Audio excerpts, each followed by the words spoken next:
واقعہ طویل ہے، ہم اس میں صرف اقتباس لیتے ہیں۔ حضور صلی اللہ تعالی علیہ وسلم نے ایک اعرابی، ایک دیہاتی سے گھوڑا خریدا، گھوڑا خرید لیا، پیسے دے دیے، وہ چلا گیا۔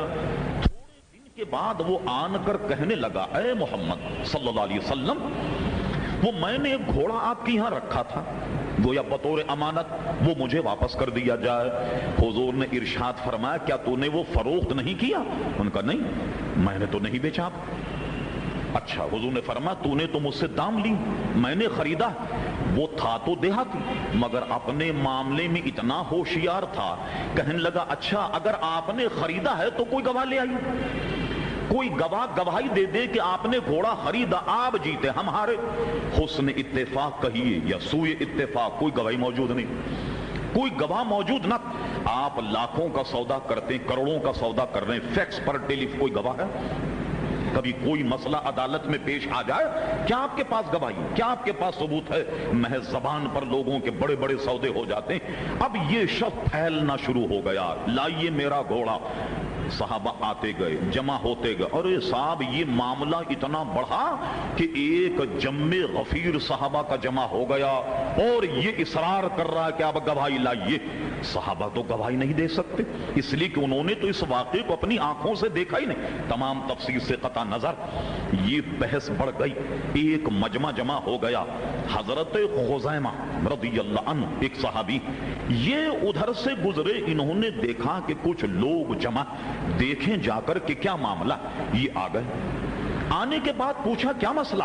صحابہ نے سارا مسئلہ بتایا، انہوں کا سب چھوڑو، صرف یہ فرماتے ہیں۔ صحابہ نے کہا، حضور فرماتے ہیں کہ میں نے خریدا، بس کہنے لگے ٹھیک۔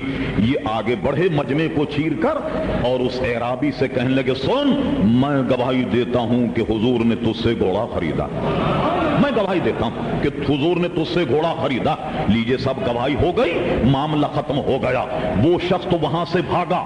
اب صحابہ نے پوچھا، خزیمہ، ہم تو یہ جانتے تھے کہ کوئی گواہ موجود نہ تھا، اور تم بھی موجود نہیں تھے، تم نے اندیکھے گواہی کیوں دی؟ بغیر دیکھے تم نے گواہی کیسے دی؟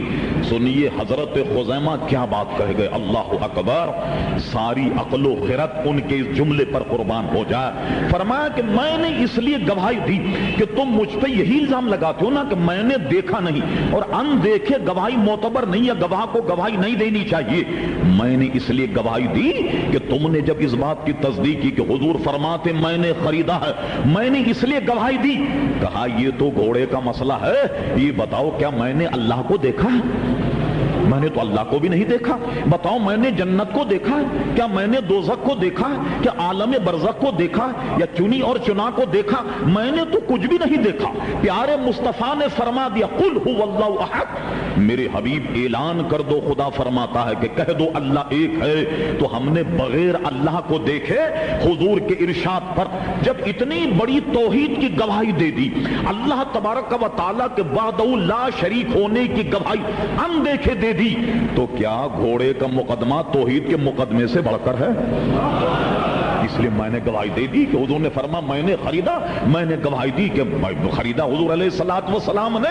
وہ لوگ حضرت خزیمہ کی عقل و خرد پر حیران رہ گئے، اس استقامت اور اس ایقان پر حیران رہ گئے۔ آپ جانتے ہیں کہ بادشاہوں کا مزاج یہ ہے، جب وہ کسی سے خوش ہوں تو کچھ انعام دے دیا کرتے۔ آج حضور نے حضرت خزیمہ کو وہ انعام دیا کہ جو کسی بادشاہ کے خزانے میں نہیں۔ حضور نے فرمایا، اے جماعت صحابہ سنو، آج میں خزیمہ پر یہ انعام دے رہا ہوں، ان پر یہ انعام کر رہا ہوں۔ آج جس مقدمے میں خزیمہ گواہی دے گا، اس کی گواہی 2 آدمی کے برابر مانی جائے گی۔ جی ہاں، اب جو مقدمے میں گواہی دے 2 گواہیوں کے برابر۔ اب لیجیے، قرآن تو کہتا ہے ہر معاملے میں الا اس کے کہ کوئی اور مقدمہ ہو، زنا وغیرہ وغیرہ، رجم وغیرہ کے مقدمات تو، اور عام مقدمے میں 2 گواہوں کا ہونا بہت ضروری۔ تو قرآن کہتا 2 گواہ لاؤ، اور حضور فرماتے میرا یہ غلام ایک ہی 2 غلام۔ ایمان سے کہو کہ حضور نے حضرت خزیمہ کو قرآن مجید کے اس حکم سے مستثنی کر دیا یا نہیں؟ اسی کو امام اہل سنت کہتے ہیں، میں تو مالک ہی کہوں گا کہ ہو مالک کے حبیب، یعنی محبوب و محب میں نہیں میرا تیرا۔ ایسے مالک ہیں کہ جس کو چاہتے ہیں اللہ تبارک و تعالیٰ کے کسی بھی حکم سے اس کا استثناء فرما دیتے ہیں، اور اس کا نتیجہ یہ نکلا حضور علیہ السلام قانون داں بھی ہیں، قانون جاننے والی۔ بہت سے لوگوں نے کہا کہ حضور صرف قانون داں ہیں، میں اس واقعے کو نقل کر کے عرض کروں گا۔ اب ترجمہ یہ کیا جائے، حضور قانون داں بھی ہیں اور قانون ساز بھی ہیں، کہ جو زبان سے نکل جائے سمجھ لو کہ مرضی الہی وہی ہے، جو زبان سے نکل جائے سمجھ لو کہ قانون الہی وہی، جو زبان سے نکل جائے سمجھ لو کہ دین اور اسلام اور قانون وہی ہے۔ ہو سکتا ہے ہماری اس تقریر پر کوئی یہ اعتراض کرے، مولانا آپ نے تو نظام گواہی کو سارا الٹ کر کے رکھ دیا، واقعہ تو ایک مخصوص قسم کا واقعہ اور اس سے آپ نے یہ نتیجہ نکال دیا۔ اس سے تو حضرت خزیمہ پر یہ گویا ان پر یہ تعدیب ہونی چاہیے کہ حضرت خزیمہ نے یہ گواہی کیوں دی۔ لیجیے اگر آج خزیمہ ہوتے اور آپ ان سے اگر یہ پوچھتے کہ بتائیے اتنی بڑی بات آپ نے کیوں کہہ دی، تو وہ یقیناً قرآن کی اس آیت سے استدلال کرتے کہ مجھ پر اعتراض کرنے والوں، کیا تم نے قرآن میں نہیں پڑھا وما ينطق عن الهوى، میرا حبیب جب گفتگو کرتا اپنی مرضی اپنی ہوا اپنی خواہش سے نہیں بولتا، ان هو الا وحی یوحی، دہن تو ان کا ہوتا ہے مگر کلام ان کا رب فرماتا۔